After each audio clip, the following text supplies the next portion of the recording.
Sarah Poniatowski est très attachée au Maroc. Elle, qui a passé une bonne partie de sa vie à Marrakech, est revenue sur ses terres pour quelques jours comme elle l'a fait savoir sur son compte Instagram. Un moment riche en émotions.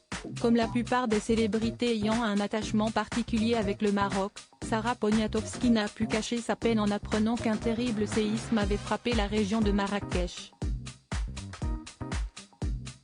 Le dernier bilan fait état de près de 3000 morts et plus de 5500 blessés, en plus des dégâts matériels qui ont plongé la ville dans le chaos. Face à une telle catastrophe, des célébrités, telles que Jamel Debbouze et Gad Elmaleh, se sont mobilisées pour venir en aide aux sinistrés.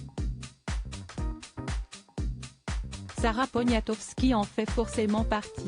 Au lendemain de la catastrophe, elle postait d'ailleurs un message sur les réseaux sociaux, « Toutes mes pensées aux victimes et à leurs familles », avait-elle écrit en légende d'un drapeau du Maroc.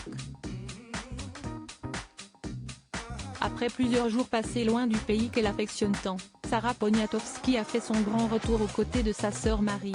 Cette dernière a posté un cliché de la vue aérienne de Marrakech, sur laquelle elle a tagué le nom de Sarah Poniatowski, voir notre diaporama, indiquant donc qu'être en sa compagnie pour son voyage au Maroc.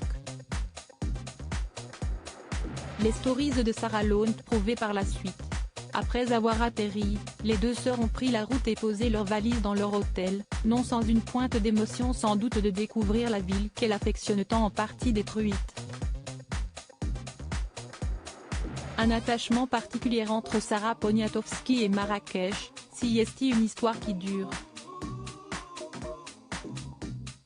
Si est d'ailleurs là-bas qu'elle avait épousé le chanteur Marc Lavoine en 1995 avant de donner naissance à leurs 3 enfants, Yasmine née en 1998, Roman, né en 2017 et Milo, né en 2010. Mais l'amour qu'elle porte à Marrakech date de bien avant sa rencontre avec le chanteur. Comme elle le faisait savoir à Madame Figaro dans une interview réalisée en 2011, Marrakech est ma ville d'adoption. J'y ai grandi. J'ai appris à nager dans la piscine de la Mamounia.